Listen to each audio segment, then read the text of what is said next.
Good evening. This is Akashvani. I am Kiran Jha with the World News.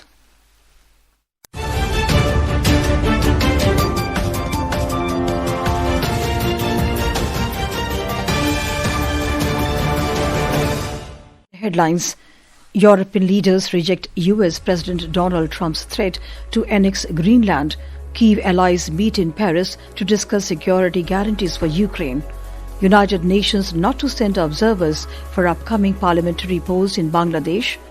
Israeli strikes multiple Hezbollah and Hamas sites in Lebanon. External Affairs Minister Dr. S. Jaishankar meets Luxembourg Prime Minister Luc Friedin to strengthen India-EU ties. And in squash, Anahat Singh enters maiden women's under-19 final at a British Junior Open in Birmingham.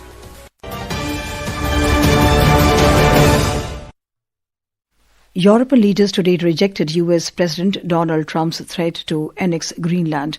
Leaders from major European powers who are meeting in Paris rallied behind Greenland today, saying in a joint statement that the Arctic island belongs to its people. The response came after the renewed interest by the US President in taking over the Danish territory.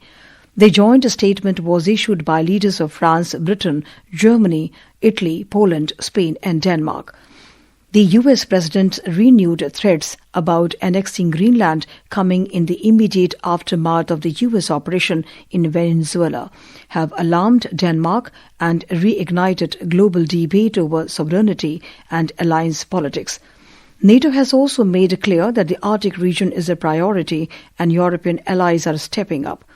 The European leaders who are Ukraine's allies are meeting in the French capital today to agree to the security guarantees must include binding commitments to support Kyiv in the case of future armed attack by Russia, a report.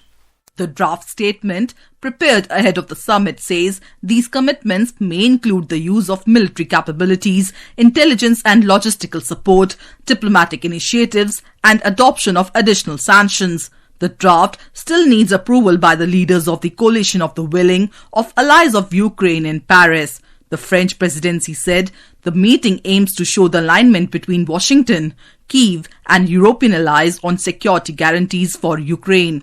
Representatives of 35 countries, including 27 head of states, are expected to attend the meet. Swati Rakheja for World News. The United Nations will not send observers for parliamentary elections in Bangladesh to be held on 12th of next month. UN spokesperson Stefan Dujarric told media that the UN deploys election observers only with a mandate from the General Assembly or Security Council. The spokesperson, however, said the UN office in Dhaka may provide technical support if separately approved. Meanwhile, Transparency International Bangladesh criticized the Election Commission's plan to extend stay facilities for foreign observers. Executive Director Iftekhar Uz-Zaman said the move was imprudent, discriminatory and contradictory. Israel has carried out airstrikes on multiple Hezbollah and Hamas sites in Lebanon. Video footage circulating on social media showed heavy destruction and a large cloud of smoke rising over the coastal city of Sidon following Israeli strikes yesterday. A report. The strikes also continued till this morning. Lebanon's state-run national news agency said the strike destroyed a commercial building in an industrial area of Sidon. Israel Defense Forces, IDF, released a statement this morning saying it had targeted Hezbollah and Hamas sites in several areas of Lebanon in a wave of strikes that began yesterday. According to the statement, the strikes targeted several weapons, storage facilities and military structures, both above and below ground, that were used by Hezbollah to advance attacks against IDF soldiers and against the state of Israel. The IDF said the strikes also hit Hamas weapons production sites in southern Lebanon. Nishit Kumar for World News. This is Akashvani. You are listening to World News. We bring you the top international news and updates from around the globe.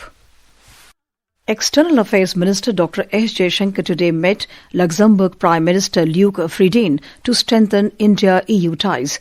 In a social media post, Dr. Jaishankar said they discussed growing cooperation between India and Luxembourg in financial services, investments, technology and innovation.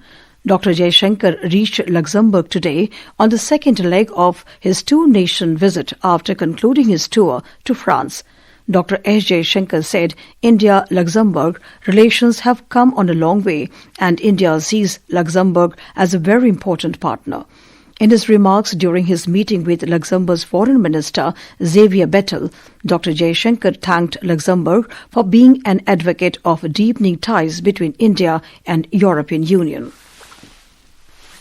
Electronics and Information Technology Minister Ashwini Vaishnav today launched a mega skilling program to provide artificial intelligence AI knowledge to 10 lakh youths across the country within a year. Mr. Vaishnav launched the program while virtually addressing the Rajasthan Regional AI Impact Summit in Jaipur. He said AI is emerging as a transformative force across sectors. Bharat की IT industry एक बहुत बड़ी ताकत है हमारी. India's IT industry is a very big strength for us. In such scenario, preparing this IT industry for a new era and preparing our students for this industry is a mission. Under this initiative, a program to train 10 lakhs youths in AI skill has been launched today. It will be completed within a year. आगामी एक वर्ष के अंदर इस गोल को पूरा किया जाएगा. Mr. Vaishnav announced that the Global AI Impact Summit will be held in New Delhi next month. He said as part of the preparations for the Global AI Summit, regional AI summits are being held in all states of the country. India is hosting the second phase of specialized capacity building program in cancer care for BIMSTEC countries.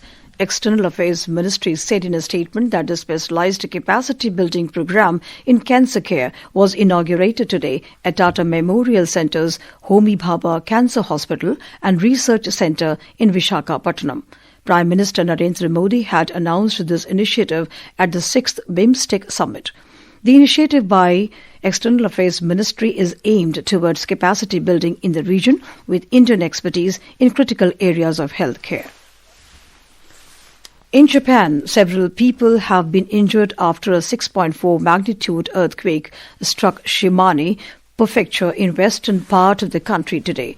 Japan Meteorological Agency JMA said the tremor occurred this morning in eastern Shimane Prefecture at a depth of around 10 kilometers.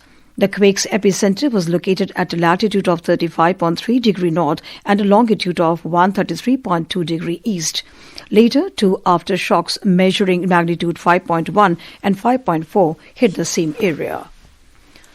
In squash, top-seeded Indian Anahat Singh advanced to her maiden women's under-19 final at the British Junior Open in Birmingham today. The 17-year-old defeated Egypt's Malika El Karaksi 11-8, 11-7, 11-9 in the semi-finals. Singh will face European junior champion and second seed Lauren Balathian of France in the final.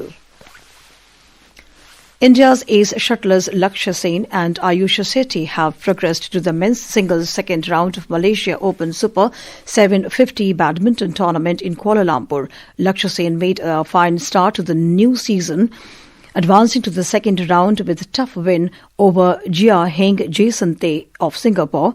Lakshya defeated Tay 21-16, 15-21, 21-14 in a thrilling opener. He will next face Lee Cheung-yeung of Hong Kong tomorrow. In another men's singles first round match today, Ayush Shetty defeated Paris Olympics bronze medalist Malaysian player Lee Jia in straight games 21-12, 21-17. And now before close, here are the highlights of the bulletin. European leaders reject US President Donald Trump's threat to annex Greenland. Key allies meet in Paris to discuss security guarantees for Ukraine. United Nations not to send observers for upcoming parliamentary polls in Bangladesh. Israel strikes multiple Hezbollah and Hamas sites in Lebanon. External Affairs Minister Dr. S. Jaishankar meets Luxembourg Prime Minister Luc Friedin to strengthen India-EU ties. And in squash, Anahat Singh enters maiden women's under-19 final at British Junior Open in Birmingham. That concludes tonight's World News Bulletin. For more updates, stay tuned to Akashvani. Good night.